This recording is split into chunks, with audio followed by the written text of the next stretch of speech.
மர்மல 10 ரூபாய்க்கு பால் பாக்கெட் வாங்கிட்டு வந்திருக்கேன். நம்ம 3 பேர் தானே இருக்கோம். ஒரு சொட்டு கூட தண்ணி ஊத்தாம நல்ல குளு குளுன்னு கட்டிய காப்பியை போடுன்னு போட்டு வந்தே. சித்தி எப்படி இருக்கீங்க? என்னது கடைக்கு வந்திருக்கீங்களா? அப்ப நம்ம வீட்டு பக்கம் வந்துட்டு போங்க. அண்ணி காப்பி போடுதாங்க. ஒரு கப் குடிச்சிட்டு போங்க. இடி என் தம்பி போன் போடு தம்பி.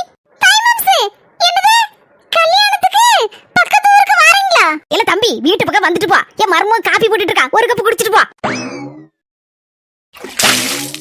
என்னது தாய் மாம்சே தனியா வரலையா? கூட 50 பேர் சொந்தக்காரங்களோட வந்திருக்கீங்களா? இல்ல நம்ம சொந்தக்கார 50 பேர் என்ன 100 பேர் இருந்தாலும் கூட்டிட்டு வரல. தலைக்கு ஒரு கப் காப்பியை குடிச்சிட்டு போங்க. என் மர்மம் நல்ல அளவோல காப்பியை போட்டுட்டு இருக்கா. என்ன மர்மம் இதெல்லாம்? மாமியா கிளவி 10 ரூபாய்க்கு பால் பாக்கெட்டை வாங்கிட்டு 10 ஊருக்கு காப்பி போட சொன்னா இப்படிதான் நடக்கும். அம்முக்கு தும்முக்கு அம்மாள் டும்மாள்.